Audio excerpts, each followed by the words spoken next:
How you doing, guys? I'm Sean. Welcome to Rambles with my camera. Guys, today's video, I'm going to be running through my camera settings. Been asked by a subscriber there what's my camera settings for when I'm taking street photography, and just going to run through it. So let's have a look. So basically, the image quality, I have it set in RAW. I'll always shoot it in RAW because I believe that it's going to be retaining so much more information, detail there in that photograph.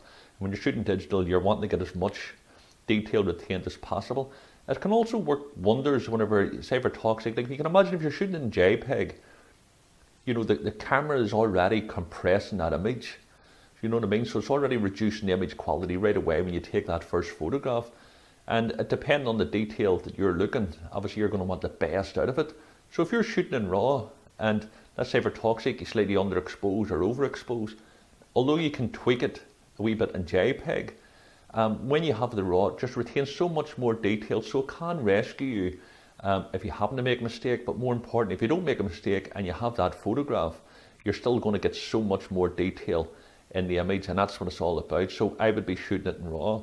Now the next thing I'm going to be doing is I have it on, when it comes to the white balance, I have it normally set on auto. Now when I have it in auto, it's in my camera bag in auto, or I'm just getting ready to head out the door. Once I get out, I'll start to change that accordingly. If it's an overcast day, then I could set it for overcast. If it's a bright sunny day, I will set it for that. What you would have to watch when you're doing that though is sometimes if you're, especially here in Ireland, the weather, it's up and down and you constantly be changing it. You want to keep an eye if you're going indoors taking photographs. If you've got that set, you're setting it manually, then you have to set it when you're going indoors or if the light changes. So sometimes auto works really well with it. I have no issues with it, but just normally if it's sunny, I will set it accordingly. If I'm outdoors, if I'm in the same consistent lighting, I'll be setting that white balance for that, and I'll change accordingly. The flash setting, I don't use this wee pop-up flash on it. I think it could be handy if you're stuck, but basically I just have it set as fill in, but I don't use it. What else have we got? The ISO, I set my ISO at 400. Now, obviously I'm going to change that depending on the situation that I'm in. The light, I'm shooting manual by the way, so therefore I'd be manually setting this.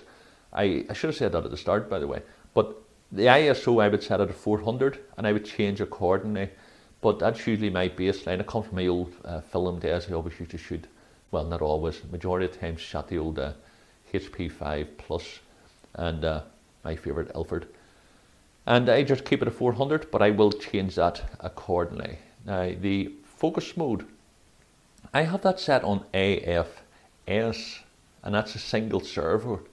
And basically, I'm not too sure if you're familiar with it, but I think that's, you know, everybody's going to be different. What you're going to be wanting out of it's going to be different. But mine just like because I want total control over that, I'll be able to, you know, when I lock it, I'm going to talk about, you know, what focus area mode I've got on. But I know the servo mode is actually for stationary subjects. But what I want to do is whenever I lock the focus in halfway, I want total control over it. And I've found the single servo very, very better for me. Let's put it that way. Let's see what else we've got on the go here now. The area mode is single point autofocus. I've got it on. The reason why I want that is because I'm just using the one single point in the center area. And it just means if I've got, let's say for Tussy, you've got 10 people standing in front of you and one person in that group is what I want to be making the point of focus, make the point of the image. I'll lock that center square on that person's face. And I think it just works so much better than letting the camera decide or just taking a wide range of it. I want it pinned. In other words, I know when I'm photographing, I know what I want to, you know, capture in that image, what's most important, and I'd lock it. And I think it's great as well that if you're, rather than having your subject in the center of the frame, the person might be closer to you and you want to just use a depth of field to allow that to fall in. So you would lock on the person, then you start panning around again and recomposing again. The image is already locked in. So that's what I'd be shooting, or I'd shoot single point. The next thing I'll be doing is the metering mode. Now I'm using the center weighted metering, and that there can also technically change depending on the lighting. You know, 99.9 times I center weighted because obviously it's taking the metering from that center square because I'm you choosing that, and I'm going to be taking that. I'm locking that focuser. That's more important to me than anything else. Now for toxic, if you're out in a large scene and you've got a lot of things happening, and it's not necessarily you want the center, you want the overall scene to be covered, then that's up to you. But I personally then would probably jump up to the matrix mode. Yeah, spot metering would be, as I say, really, really detailed if you really want to get in there. I very rarely use that. So as I say, my one is center weighted, but I will change up to the matrix metering depending on the scene. If it's like a universal, if for toxic, I'm trying to imagine, like if for toxic I'm in a street scene and the street scene is like a uniform of lighting, in other words, it doesn't really matter where I'm focusing on that one. So therefore the matrix in itself would be better in that context. But let's say that same scene, there's a ray of light coming down, illuminating the door on the right hand side of that image, and the person standing at that door is more important to get it than the rest of the scene. Then that's where the center weighted metering would come into it, or spot if you wanted to do it. But to say center weighted, I would then lock in a person, take that light reading from there, and then the rest will fall in. And because I'm shooting in RAW, you'll be able to tweak the rest of it. That's it. I don't touch the flash compensation, unless of course you're going to be using the flash on top. Exposure compensation, I don't shoot in anything other than manual, so I don't use that. Anything else to use? The picture control, I have that set neutral. Obviously you can set it for different vibrancy and things like that. I like to have it neutral because I want to keep it as natural as possible. So I would have that set. And basically that's it, guys. I have the camera set on manual. I don't use any of the other things as such. I use autofocus 9 out of 10 times. The autofocus lens. I trust it 9 out of 10 times.